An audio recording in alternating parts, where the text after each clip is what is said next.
दोस्तों, आपने ये देखा होगा कि कई ऐसे स्टॉक होते हैं जिसमें फ्लैक्चुएशन नाम मात्र का होता है।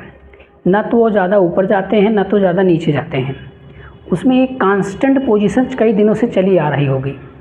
लेकिन आप किसी दिन जब सो के उठते हैं, देखते हैं कि उस स्टॉक की प्राइस बहुत ज़्यादा बढ़ गई होती है। ऐसा उसमें क्या हो जाता है कि उस स्टॉक की प्राइस बहुत ज़्यादा बढ़ जाती है। तो मेरे दोस्त, तो उस स्टॉक की प्राइस एक दिन में नहीं बढ़ती है, उसके साथ बैकएंड में बहुत सारी चीज़ें चल रही होती हैं जो आपको नहीं पता होती। तो आज आपको हम ऐसे टूल के बारे में बताने वाले हैं जो आपके समय रहते ये सारी चीज़ें आपको बता देगा, जिससे आप टाइम से निवेश करके या उस स्टॉक के शेयर खरीद के आप अच्छा खासा रिटर्न पा जाएंगे। तो चलिए हम उस स्टॉक के बारे में बताएं। उस स्टॉक के बारे में बताने से पहले आपसे निवेदन है, यदि आप चैनल पर नए हैं तो चैनल को सब्सक्राइब कर लीजिए, क्योंकि इसमें कोई पैसा नहीं लगता। तो चलिए सब्सक्राइब करिए। हम आपको उस टूल के बारे में बताने वाले हैं। देखिए, उस टूल का नाम है OBV। OBV का मतलब है ऑन बैलेंस वॉल्यूम। यह इसके नाम से पता चल रहा है कि इसमें वॉल्यूम शब्द जुड़ा हुआ है। ये शब्द क्या है? वॉल्यूम अपने आप में इन्वेस्टर जो है उसको जोड़ के रखता है, क्योंकि वॉल्यूम तभी जनरेट होता है यदि यहाँ पर वॉल्यूम जनरेट हुआ तो इसका मतलब है कि यहाँ इन्वेस्टर आए तभी तो वॉल्यूम जनरेट हुआ। लेकिन यह टूल वॉल्यूम के साथ साथ प्राइस को भी जोड़ के रखता है। तो सबसे पहले बात कर लेते हैं कि यह टूल है क्या। देखिए, यह टूल प्राइस और वॉल्यूम दोनों को ऐड करके यह बताता है कि मार्केट किस दिशा में जाने वाला है। अगर प्राइस और वॉल्यूम दोनों बढ़ रही हैं तो आपको ये पता है कि प्राइस वॉल्यूम दोनों बढ़ेंगी तो मार्केट में बाइंग आने वाली है।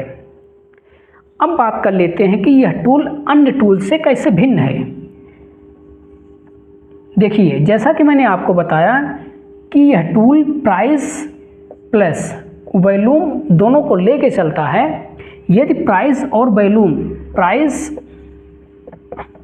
यदि बढ़ रही है और वॉल्यूम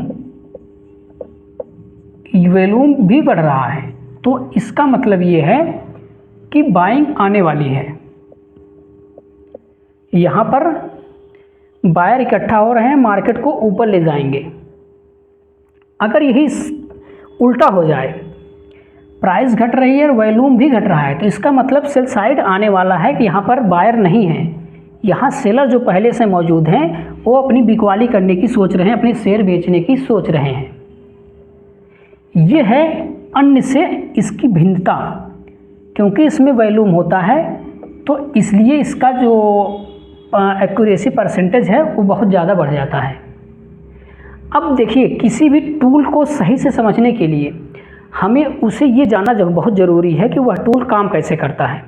यदि आप उसकी वर्क करने का तरीक़े को समझ लिए तो आपको उस टूल को इम्प्लीमेंट करने में या फिर समझने में बहुत आसानी हो जाती है।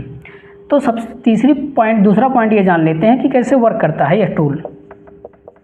देखिए, जैसा मैंने आपको बताया कि ये प्राइस और वॉल्यूम पर काम करता है, तो मान के चलिए अगर पीछे के दिनों में 21 तारीख को 21-25 को किसी भी स्टॉक की प्राइस AB, मान लीजिए कोई स्टॉक है, ऐसा में AB कोई स्टॉक है। अब इसकी प्राइस जो है वह बढ़ के 100 रुपये हो जाती है।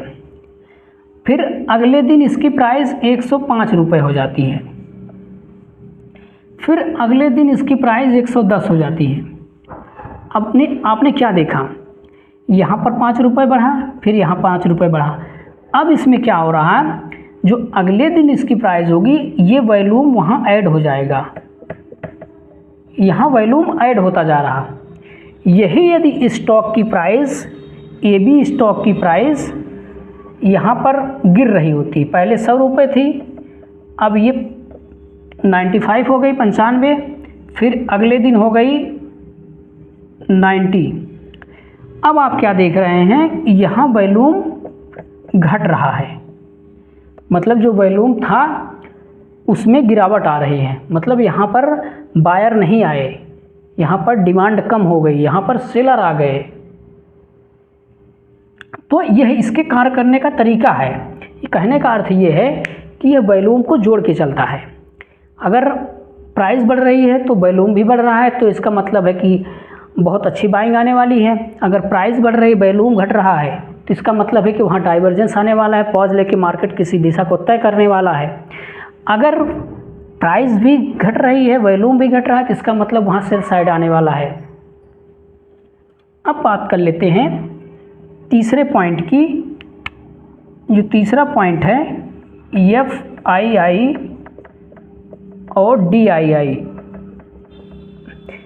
अब आप सोच रहे होंगे इसमें FII और DII का काम होता है। देखिए, शेयर मार्केट में हकीकत है, यह आगे भी होता रहेगा, अब भी हो रहा है। शेयर मार्केट को यदि कोई सबसे ज़्यादा प्रभावित करता है तो FII और DII, क्योंकि इन सब के पास बहुत ज़्यादा पैसा होता है। ये पूरा पैसा इकट्ठा करके बैठते हैं, यही मार्केट को ऊपर या नीचे ले जाने का दम रखते हैं। क्योंकि यदि इनको खुली छूट मिल जाए तो अपने अनुसार मार्केट को चलाना शुरू कर देंगे। इसीलिए यहाँ सेबी का कुछ नियम है कि आप किसी भी स्टॉक को बल्क में खरीद के उसे अपने अनुसार नहीं चला सकते। इसीलिए ये भी चालाक होते हैं। क्या करते हैं, यदि कोई स्टॉक है, उस स्टॉक को क्या करेंगे, ये कम मात्रा में धीरे धीरे खरीदते हैं। जब यह धीरे धीरे खरीदेंगे, इसे हम मिटा दे रहे हैं, 1 मिनट आप इसे देखिएगा। जब ये किसी भी स्टॉक को धीरे धीरे खरीदते हैं, जब ये स्टॉक को धीरे धीरे खरीदते हैं, तो ये क्या करता है, OBS इसी चीज़ को कैप्चर करता है।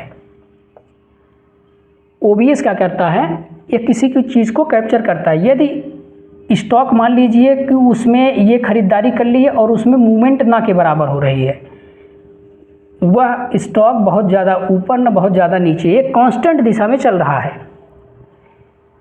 अगर ये धीरे धीरे भी खरीद रहे हैं तब भी ये OBS, क्योंकि वॉल्यूम को यह कैलकुलेट करता है, जैसे देखेगा कि यहाँ के कोई इन्वेस्टर जो है खरीद रहा है, खरीदारी कर रहा है, तुरंत आपको बता देगा कि यहाँ पर बाइंग आने वाली है, क्योंकि यहाँ पर इन्वेस्टर शामिल हो गए हैं मार्केट में।